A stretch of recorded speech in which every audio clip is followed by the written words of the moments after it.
Hello, everyone. How's everyone doing tonight? This afternoon? Great?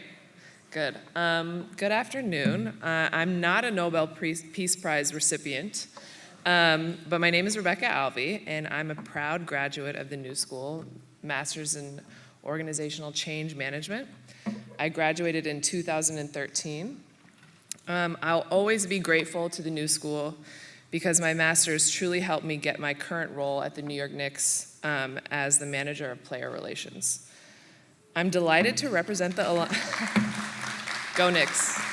I'm delighted to represent the Alumni Day Committee in welcoming all of you to the 7th Annual Alumni Day. It's been so great reconnecting with former classmates and meeting many new people who are a part of this important tradition.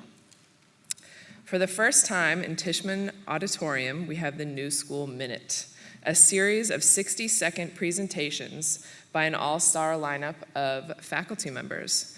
But first, I'd like to introduce our president and Knicks fan, David Van Zandt. He's served in his role since 2011.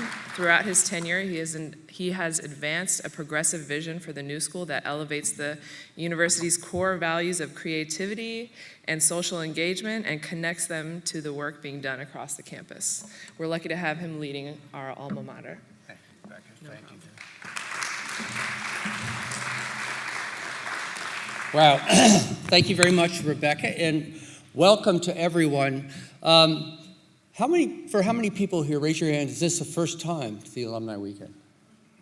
Great, good. That's fabulous. Well, our Alumni Day Committee has worked very hard to put this together. So I think seeing all those hands goes up is a real credit to them. So could all of our Alumni Day Committee members raise their hands?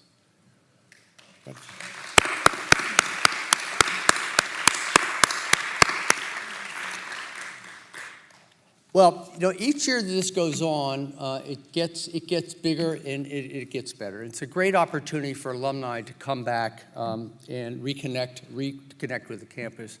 This year we had a record number of registrations, over 900, and it's been going up every year. So I'm very, very pleased about that because when I first arrived in 2011, I don't think we had one of these that year. And the next year we probably had 150 or so register. So we're making good progress.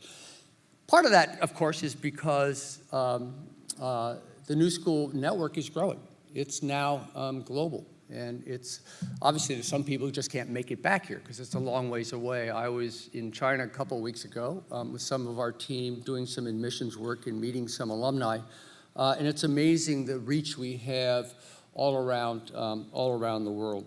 I just want to say to all of you, please feel free, please to come back and visit.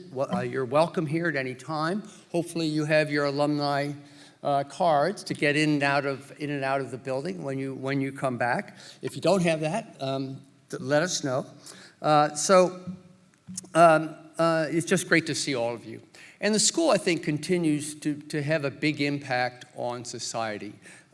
We are constantly hearing news about alumni who have been honored with Grammys and Tonys and countless other industry awards. If you were here a little earlier, you heard Ray Atchison from politics, who won the Nobel Prize as part of the International Committee to Abolish Nuclear Weapons. Ray, where are you? Just want you to raise your hand. Oh, there she is up there. Let's give her a hand. And just a few weeks ago, another alum, Rachel Kadzi-Gunsa, a Lang alumni from the class of 2006, received a Pulitzer Prize for feature writing. So that's tremendous.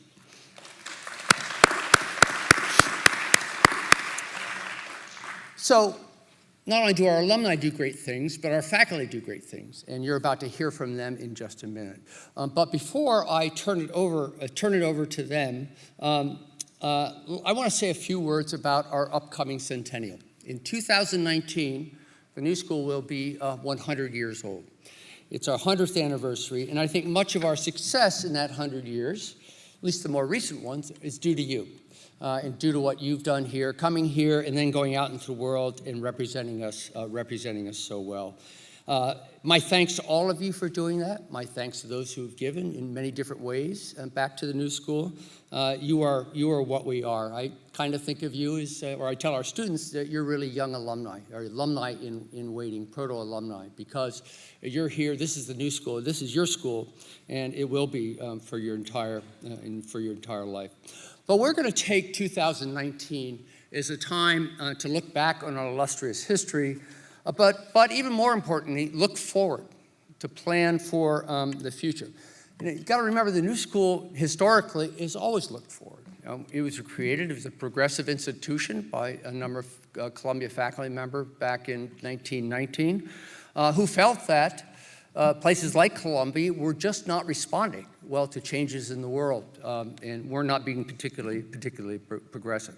Now, the challenges that existed back then and the challenges we have today certainly are going to be different.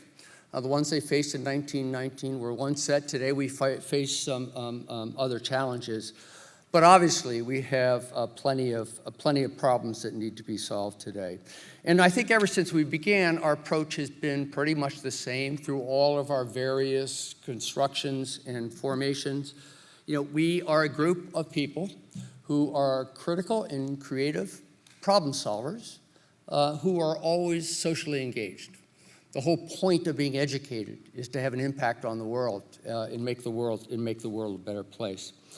So, as I said, the world continues to be full of problems and ones that need solutions, and some very naughty problems.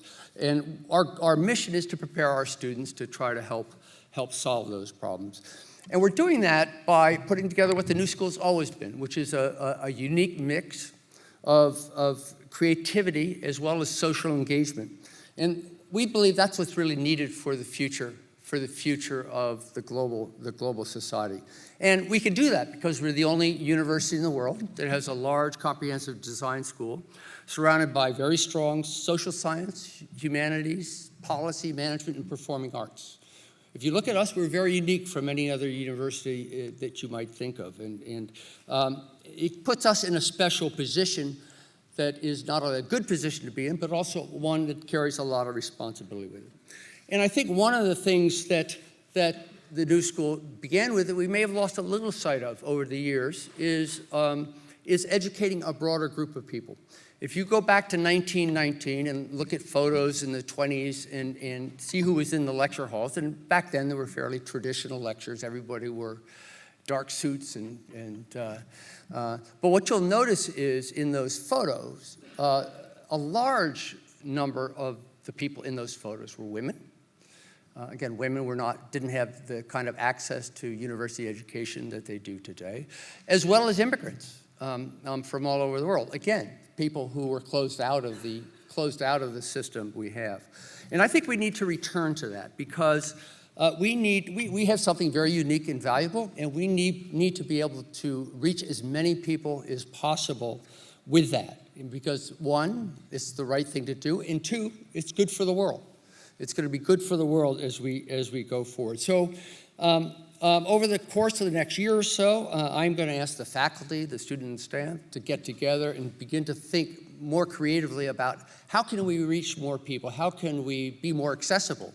Everybody knows the cost of higher education is gone through the roof. But we need to figure out how we can reach more people, many people who can't afford, whether it's financially to be here and do a full-time program, or who can't afford because they're working, or because they have families and they can't give up that kind of time to come here. So this fall we're going to put in a special effort as we begin to celebrate our centennial. Well, now let's turn it over to what you actually came here for, the faculty. This is one of my favorite events during the course of the year. I learned so much just from hearing our faculty speak very quickly about their own work. We call it the New School Minute. Sometimes some people go a little longer than a minute, but we'll excuse them for that. But I think just as many of our alumni are making their mark today, certainly our faculty are out there, and it's a very impressive group.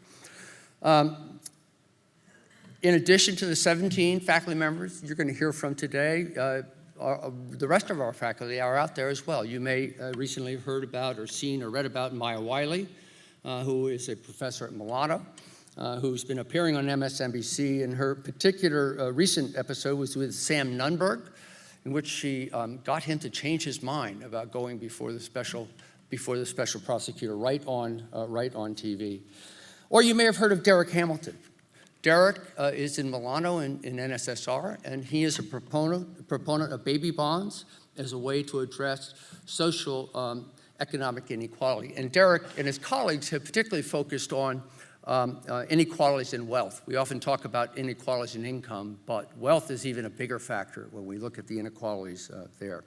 Derek recently appeared on Town Hall with Bernie Sanders, Elizabeth Warren, and Michael Moore to an audience of over 1.7 million viewers. Or finally, you may have heard of David Carroll. David is a professor at Parsons. He's been actively involved in the breaking story on Cambridge Analytica, including bringing a lawsuit in England against the firm. And so those are just 3 short examples of additional people who are not here with us today, but who are contributing to society. And we're very, very proud of all of them. But now, let's go back to the faculty we have here today. Let me turn it over to our drama alumnus, Brennan Lowery, who will try to be the MC of this and keep it in orderly fashion, right? I'll try my best. All right. Thank you. Thank you.